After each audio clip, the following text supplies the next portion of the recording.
Hey guys, it's Anthony Bandiero here with Blue to Gold Law Enforcement Training. I'm in Martin County, Florida, teaching advanced search and seizure, having a great time out here.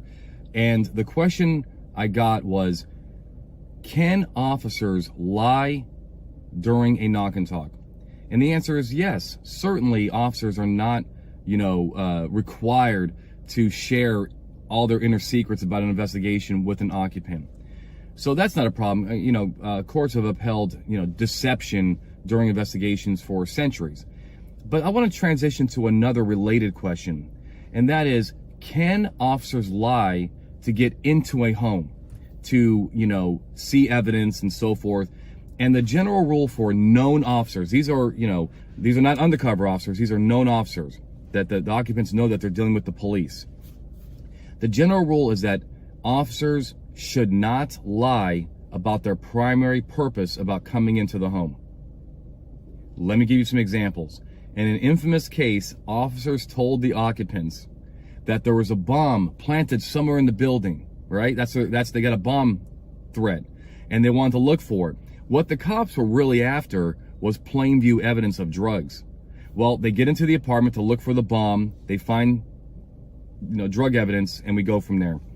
The court easily suppressed that evidence. No rational person would say no to the police after hearing that there's a bomb somewhere in the building. Let me give you another example. Officers were investigating disability fraud.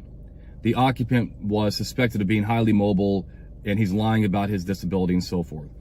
They wanted to catch him on camera inside his home, moving around with no issues.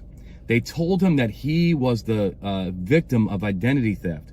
This was a lie. There was no evidence of him being the victim of an ID theft. Based off of this, though, they want to take a report. The occupant invites him in, and they secretly record him moving around and so forth, and use that against him in his disability fraud case. That was suppressed because the primary purpose was a lie. They were not there for fraud. Compare that to these two cases. Cops told the suspect that they were following up on a 2-year-old burglary that he reported. Okay, so he was the victim of the burg, but that was a lie. The case was closed. There was no leads and so forth. What they were really after was child porn evidence. They wanted to see if there was something in plain view. So they told him this, and they wanted to talk to him further inside the home. So the occupant invited him in. They're acting like they're taking more information about stuff that was stolen.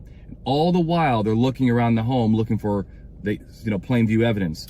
That was suppressed. The primary purpose was a lie. There was no investigation. But compare it to this case. Officers were investigating a burglary, and the occupant was the target. They were hoping to get into the home to see if there was plain view evidence of the property stolen. Now, when they went to his house, they said, look, we're investigating a burg. And he asked, am I a suspect? And the cops lied and says, no, you're not. Okay. He says, come on in. And while they're taking the report and so forth and asking him questions, they see plain view evidence.